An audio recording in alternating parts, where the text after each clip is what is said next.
I want to give a brief information about Mr. Ansari before we start. Mr. Ansari is a well-known writer in Afghanistan and a former Afghan diplomat. He has written over 10 books on culture, religion, and politics in Persian, English, and Arabic. Mr. Ansari taught about 15 years in American universities and schools. His areas of expertise are political science, sociology, language, and religion.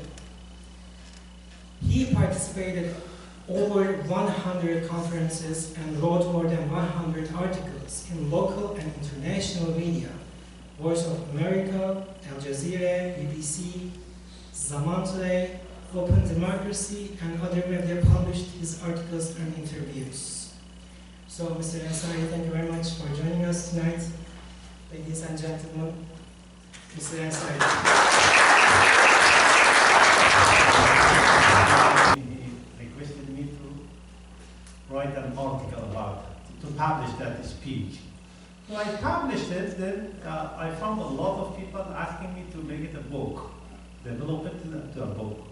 Then I wrote this book in Persian, Madhab al-Taliban, or the School of Thought of Taliban. About 2-3 months ago, a friend of mine who is teaching in Punya, he translated it to Turkish. I sent a copy to Ustad Nihal, and he requested me to come here and to have a talk about it. So, in my opinion, this topic is very, very important, and the religious legitimacy that these terrorist groups in the Middle East, they are enjoying it, is the most powerful weapon in their hand. Defeating these groups cannot be done without taking the legitimacy, religious legitimacy from these groups. The first step to defeat these groups is to take the legitimacy from them. So they know the importance of legitimacy, and whoever wants to question their legitimacy, they eliminate him or her as soon as possible. So in Afghanistan, the first group who is being targeted by these groups are religious scholars. I'll give you some example. Ansar al-Rahmani, 85 or 86 years old, religious scholar, or Maulavi, we call it in Afghanistan. He was assassinated by these groups, Ansar al-Rahmani. The other person, Rasulullah Mansour, also about 80 years old, a scholar. He was killed. Khan Muhammad, another person, also he questioned the legitimacy of these groups. He was killed. Burhanuddin Rabbani, a graduate of Al-Azhar University, and also the professor of Islamic science at Kabul University, who fought Russians during occupation of Afghanistan for a long time. He led a large group of Afghans. He was also killed. He was the head of peace talk with Taliban. The other characteristic of these terrorist groups is that they want to overthrow the government under the name of Islam. When if we go to the Islamic science, especially the jurisprudence, all scholars, all schools of thought, they agreed upon just one thing. They agreed that a Muslim group cannot fight any government, at least that government doesn't prevent them from praying. If a government doesn't stop you from praying, you cannot fight that government. So I give you some example. Nawawi,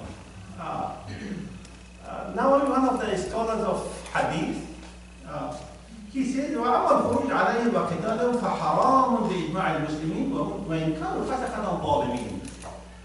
So fighting government it's haram, it is prohibited.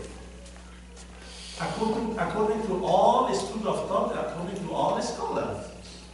Even if they are sinners and they transgress and they do unjust. Even if they are unjust, you cannot fight them. You cannot raise sword in their face. Tahawi, another scholar of Hanafi fiqh, he said, وَلَا نَرَى الْخُرُوجَ عَلَىٰ أَئِمَّتِنَا وَوَلَاةِ أُمُورِنَا مَنْ جَاءُوا. We don't agree with fighting any government, even if they did injustice to us. And through mysticism, we can coexist. We can live in 21st century. We can help our people. We can live in this world. And the region produced the imams and the leaders of mysticism, for example, Rumi and Sa'di and Sanai and Jami, all these scholars, they all belong to this region that nowadays is producing for us blood and Mullah Umar and heroin and killing and terrorism and all kind of disasters. So by this I want to end my talk. So at the end of, I want to thank Ustad Nihad and our brother in this center, and also you to came to here to listen to my words. So may Allah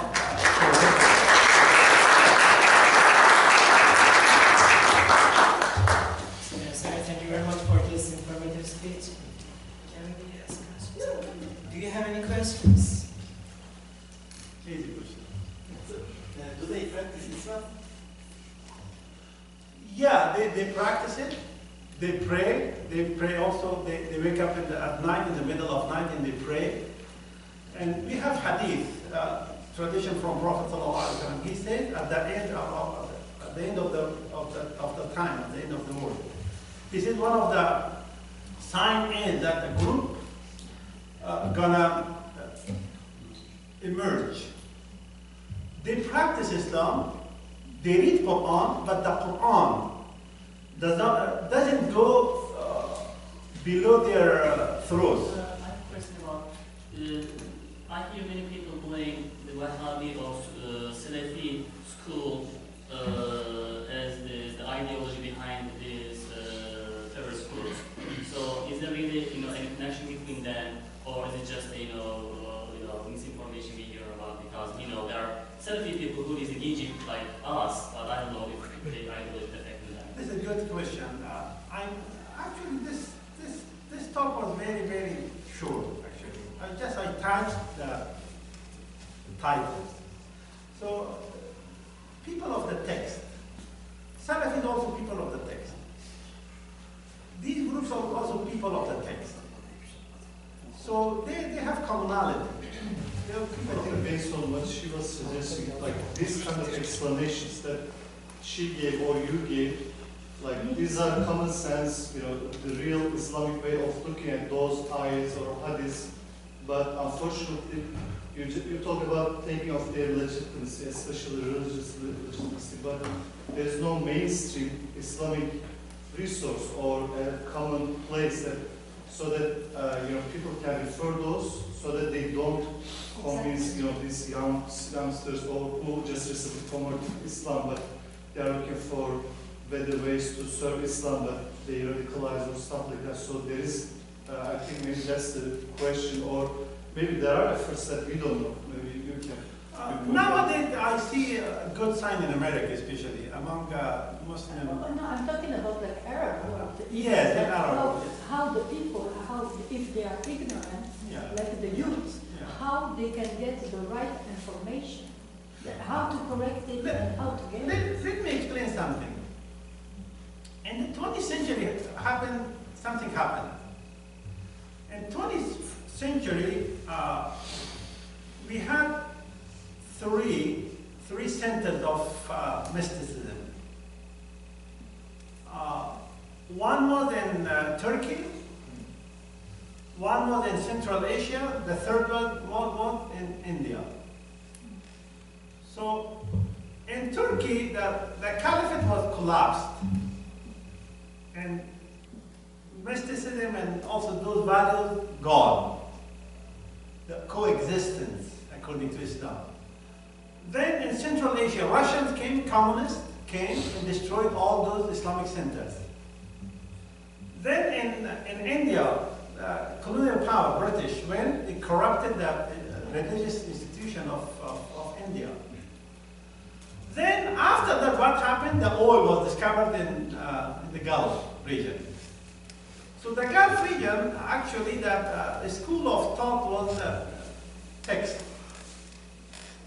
So that oil helped the people of the text to spread the ideology everywhere. I think these four elements, we should put them together to understand the change. How traditional Islam transformed to the present, to the current way of looking at religion.